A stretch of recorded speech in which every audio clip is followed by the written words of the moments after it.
Nah tadi, Ombudsman melakukan upaya mendekatkan akses layanannya kepada masyarakat agar masyarakat mendapatkan layanan pengaduan langsung ke Ombudsman.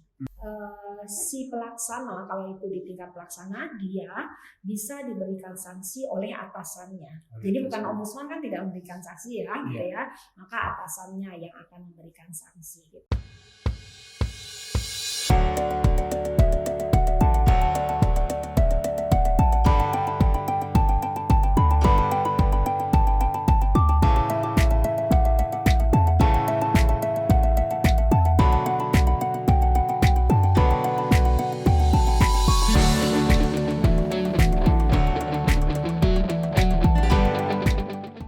Oke, kerabat, kita lanjutkan perbincangan kita dengan Uni Yefri.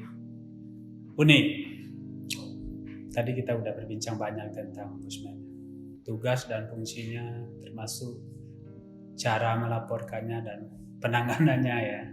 Uni, kita ingin tahu atau paling tidak Ombudsman Sumatera Barat, bagaimana implementasi atau pelaporan yang diberikan masyarakat kepada Ombudsman, apa saja bentuk-bentuk laporannya dan tingkatannya seperti apa? Bisa yang provinsi, daerah, BUMN, atau bisa jadi tingkat kelurahan ini terjadi. Jadi kalau bicara tentang laporan-laporan yang banyak dilaporkan kepada Ombudsman, diantaranya adalah terkait dengan isu pendidikan. Isu pendidikan itu memang ada banyak. Pertama, mungkin kerabat sering mendengar adanya sumbangan-sumbangan yang jumlahnya sepertinya sama dari waktu ke waktu gitu ya, di berbagai sekolah yang dipungut oleh komite. Sebetulnya sumbangan itu bisa saja karena memang aturan untuk meminta sumbangan itu ada. Tetapi bagaimana sumbangan itu menjadi sesuatu yang tidak sama. Jadi memang sumbangan itu kan ada yang kasih 10.000, 20.000, 30.000 atau kalau mau pakai digit yang lebih banyak ya silakan. Tetapi setiap orang akan beragam. Kalau ditetapkan bermasalah ya? Ya kalau ditetapkan itu akhirnya kan nggak sumbangan, bisa arisan. Kalau ditetapkan kan bisa arisan, bisa apa lagi modelnya. Jadi ada banyak gitu ya. Tapi boleh saja bisa sekolah melakukan pengumpulan sumbangan, tetapi dengan memastikan bahwa itu menjadi satu kesepakatan bersama dan tentu dengan memastikan juga prinsip bahwa setiap orang tidak punya kemampuan yang sama untuk memberikan sumbangan. Itu biasanya banyak sekali laporan-laporan terkait dengan sumbangan komite tersebut. Yang kedua yang sering juga dilaporkan untuk isu pendidikan adalah ketika penerimaan peserta didik baru. Nah itu juga banyak sekali terkait bisa penyimpangan prosedurnya kah, tidak memberikan layanan kah, atau apa gitu ya, itu sering surat juga. Keterangan domisili kan? Nah dulu di tahun 2020 itu ya terkait dengan surat keterangan domisili, terkait dengan jaringan yang tidak bisa atau server yang down dan segala macam di masa itu gitu. Akhirnya pada tahun 2020 itu memang Ombudsman meminta untuk diperpanjang waktu penerimaan dan diperbaiki server yang ada itu. Walaupun sejak awal Ombudsman sudah melakukan koordinasi dengan Kepala Dinas Pendidikan pada saat itu untuk memberikan beberapa masukan-masukan sehingga berbagai potensi maladministrasi yang kelihatan bisa kita reduksi gitu ya. Nah itu yang kedua itu yang sering dilaporkan juga adalah terkait dengan yang ketiga. Itu yang ketiga ya. Contoh tadi kan pendidikan contohnya ada dua gitu ya. Yang kedua biasanya yang banyak juga terkait dengan isu pemerintahan daerah gitu ya, isu pemerintahan. Tapi maksud saya itu sebetulnya adalah isu pemerintah itu yang paling banyak dilaporkan itu institusi pemerintah itu maksudnya gitu ya.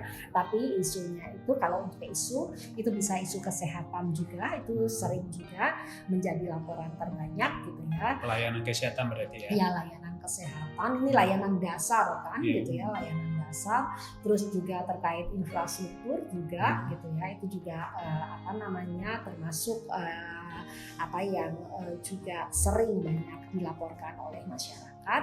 Terus terkait dengan kalau misalnya itu pertanahan, paling banyak juga itu pertanahan gitu ya, pertanahan, BPN dan kepolisian itu juga termasuk yang sering dilaporkan oleh masyarakat ke Ombudsman.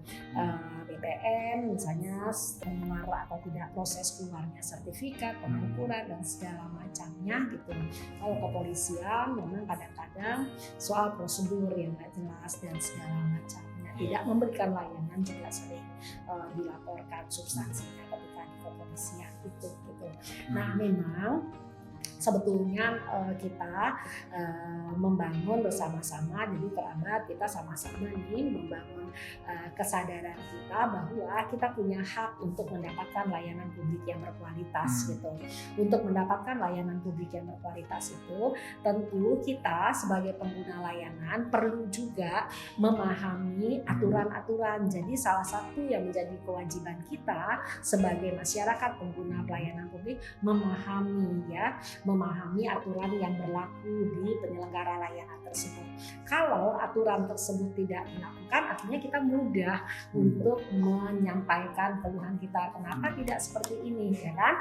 Aturan seperti ini, kenapa nggak seperti ini? Iya, itu. Jadi artinya masyarakat memang dituntut itu ya? Iya, ketika masyarakat tidak tahu, akhirnya Bu, masyarakat dengan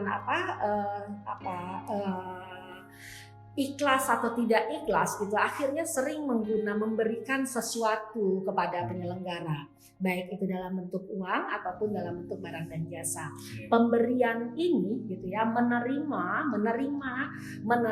imbalan oleh penyelenggara pelayanan publik baik dalam bentuk uang, barang dan jasa itu juga termasuk satu bentuk maladministrasi yang sering ditemukan oleh Ombudsman di laporan-laporan yang disampaikan. Kalau itu semua saksi bisa kena ya. Sering kan kita dapatkan itu ada banyak tempat yang diindikasi kalau misalnya kita melakukan datang ke instansi atau ke institusi tersebut untuk mendapatkan layanan, maka mereka meminta uang dalam jumlah tertentu melebihi dari jumlah yang harus dibayarkan. Nah, karena itu paling minimal kerabat perlu memahami apa syarat ketika kerabat ingin mengurus satu urusan di penyelenggara pelayanan publik. Apa syaratnya? Kita pastikan syarat itu kita bawa. Yang kedua, bagaimana mekanisme dan prosedurnya. Yang ketiga, berapa lama waktu dibutuhkan untuk menyelesaikan urusan tersebut. Dan yang berikutnya adalah apakah layanan itu berbayar atau tidak. Kalau tidak berbayar, ya jangan bayar. Iya kan? Nah, kalau berbayar, berapa harus dibayar? Kalau melebihi itu nggak boleh juga, kurang tentu juga nggak boleh gitu ya. Jadi sesuai dengan aturan yang ada. Untuk tahun ini kan pandemi, apakah masih banyak laporan yang masuk ke Ombudsman dibanding tahun 2020? Kalau 2020 berapa banyak? Kalau 2020 kita hampir, jadi ada kan sebetulnya pengaduan di Ombudsman itu ada pengaduan yang langsung dilaporkan oleh pelapor gitu ya. Ada juga laporan yang disampaikan tetapi Ombudsman menerima tembusannya. Jadi dilaporkan ke institusi yang kita sebut tadi itu yang langsung gitu ya, tempat terjadinya kejadian, kemudian Ombudsman ditembuskan. Tahun lalu itu Ombudsman membuka posko pengaduan daring untuk masyarakat yang terkena dampak COVID terkait dengan layanan bantuan sosial. Jadi ada lebih 150-an laporan masuk di sana terkait bantuan sosial. Cukup banyak ya? Banyak. Jadi di tahun lalu itu ada 900 lebih laporan yang disampaikan. Satu lagi bentuknya konsultasi. Jadi dia lapor dan konsultasi. Jadi itu model-model pengaduan yang diterima oleh dalam bentuk konsultasi, dalam bentuk tembusan surat, dalam bentuk yang tadi kalau karena kita bikin saluran khusus untuk dalam rangka COVID itu yang masyarakat yang mendapatkan bansos. Yang berikutnya itu laporan pengaduan reguler yang setiap saat diterima oleh Ombudsman. Jadi ada hampir 900. Kalau sekarang karena belum kita belum hitung secara keseluruhan, tapi laporan masyarakat itu sudah lebih dari 200 yang langsung ya, sudah lebih dari 200 laporan, mungkin sudah mencapai 250, mungkin sudah mencapai lebih dari itu. Jadi kalau misalnya dilihat pada peningkatan belum, kecenderungannya memang di 2020 ke sekarang sedikit menurun, tapi bukan berarti signifikan ya penurunannya, tetapi sedikit. Tapi nanti kita akan lihat di akhir tahun ya, karena akumulasi akhir tahun. Ya, karena 3 bulan terakhir ini ada kecenderungan laporan masyarakat itu meningkat jumlahnya. Apalagi Ombudsman sejak 3 bulan terakhir ini melakukan yang namanya mendekatkan akses layanan pengaduan Ombudsman ke masyarakat. Jadi datang ke spot-spot tertentu, kami datang ke Sejuju, kami datang ke Sawah Luntul, kami datang ke 50 kota, ke mana lagi? Ada beberapa kabupaten kota ya yang kami kunjungi, termasuk juga Kota Padang yang kami datangi secara khusus. Ada ke Bungus, ada ke beberapa sekolah gitu ya. Yang jumlah konsultasi saja saat ini sudah hampir 450 konsultasi, atau sudah lebih mungkin untuk konsultasi saja saat ini.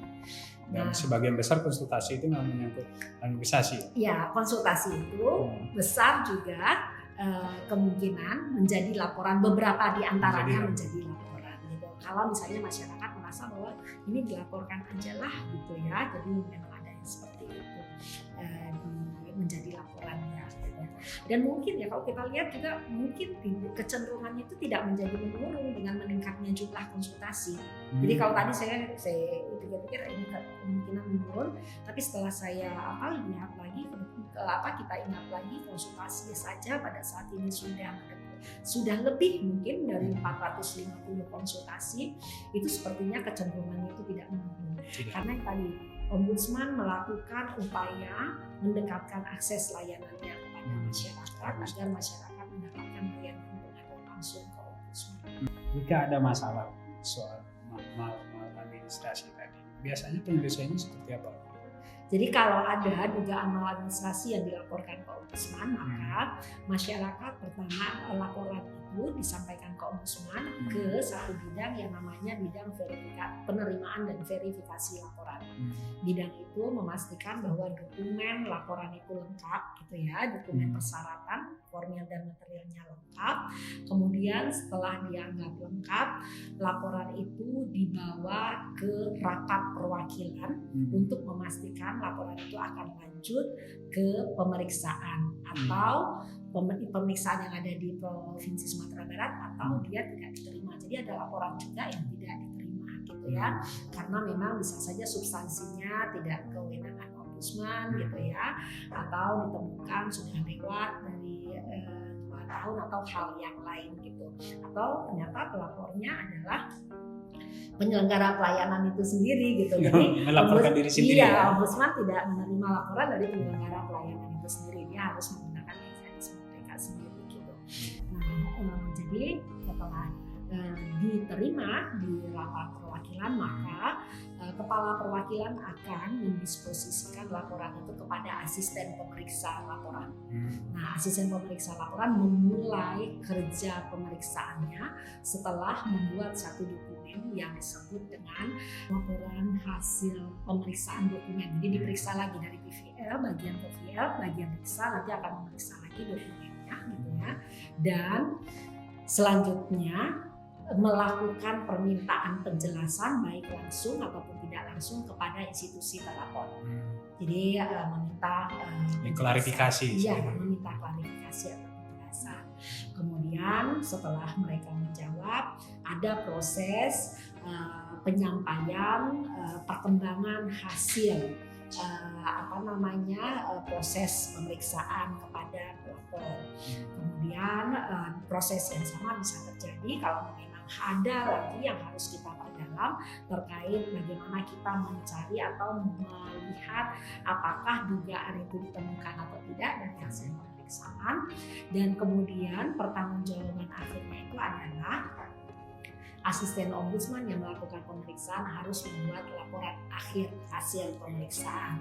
Apakah laporan atau pengaduan itu ditemukan maladministrasinya sesuai dugaan awal atau dia tidak ditemukan maladministrasinya.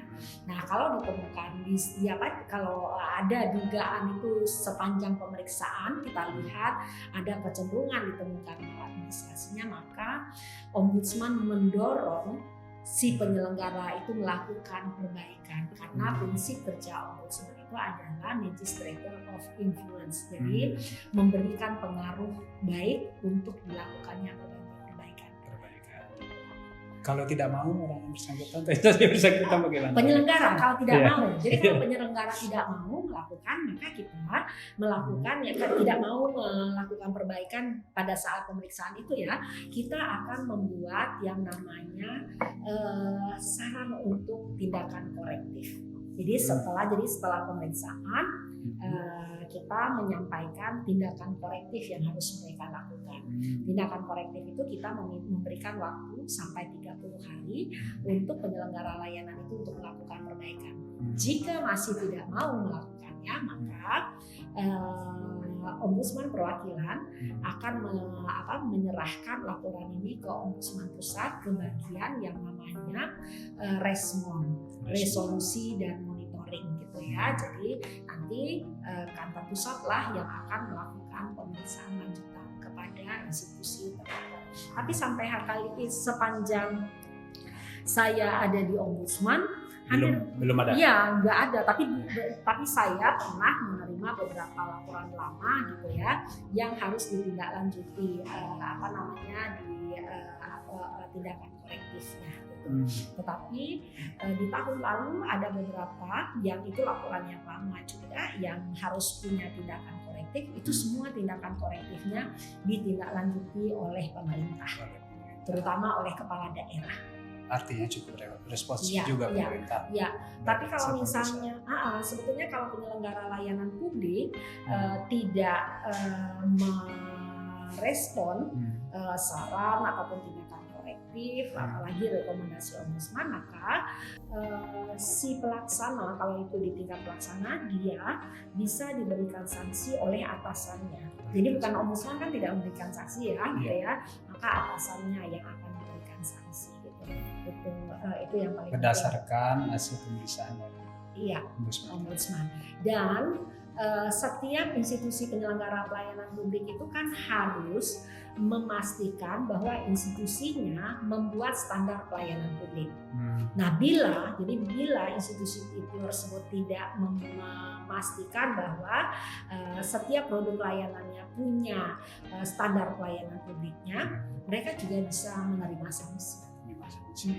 Jadi standar pelayanan publik itu memang menjadi kewajiban yang harus dipenuhi oleh penyelenggara pelayanan publik. Oke, ini untuk ke depan apa yang akan dilakukan ombudsman? Kalau sekarang kan tahun ini memang turun tapi tidak signifikan. Tentu ada kerja-kerja yang akan dilakukan oleh ombudsman di akhir tahun dan di tahun yang akan datang. Ya, hal yang terpenting itu untuk melakukan upaya perbaikan penyelenggaraan layanan itu adalah sebetulnya kolaborasi, itu menjadi bagian yang terpenting gitu ya, agar berbagai potensi-potensi maladministrasi itu bisa direduksi, bisa dikurangi gitu. Kolaborasi untuk satu peningkatan kapasitas itu menjadi bagian yang terpenting untuk membantu penyelenggara pelayanan publik merencanakan berbagai upaya-upaya yang harus dilakukan dalam kerangka mencegah terjadinya maladministrasi. Itu menjadi bagian yang terpenting karena sering ini penyelenggara layanan publik sudah mengidentifikasi berbagai persoalan di layanannya itu gitu ya, tetapi dia tidak atau belum bisa memasukkannya ke dalam kerangka perencanaan anggarannya. Padahal ada banyak hal yang bisa dikerjakan oleh penyelenggara pelayanan publik itu sendiri untuk memastikan bahwa setiap tahunnya mereka bisa merencanakan berbagai upaya untuk perbaikan penyelenggaraan pelayanan publik itu sendiri yang masuk ke dalam perencanaan anggaran masing-masing OPD. Dan itu butuh sebetulnya komitmen dari kepala daerah sebagai pembina pelayanan publik. Ketika dia dimasukkan, maka bagaimana pembina pelayanan publik yang punya kacamata yang lebih tajam lagi untuk melakukan perbaikan penyelenggaraan layanan publik itu memastikan bahwa apa yang direncanakan itu bisa diketok palu sehingga alokasi anggarannya tersedia dan perencanaannya itu bisa diimplementasikan lagi-lagi dalam rangka bagaimana kita bisa meningkatkan kualitas penyelenggaraan pelayanan publik itu sendiri. Oke, cukup banyak. Dan saya pikir masyarakat atau para kerabat dapat memahami dengan baik apa yang Uni sampaikan. Oke Uni, terima kasih atas bincang-bincangnya di Andalas TV dan semoga apa yang Uni sampaikan bermanfaat. Ya, makasih banyak. Dan jika kerabat ingin melakukan atau ingin lebih paham, ingin lebih banyak lagi diskusi kita, mari kita bisa berdiskusi lebih banyak dengan mengakses media sosial yang ada di Ombudsman. Oke kerabat, Andalas TV, demikian berbincang kita dengan Kepala Perwakilan Ombudsman Provinsi Sumatera Barat. Semoga bermanfaat dan sampai jumpa.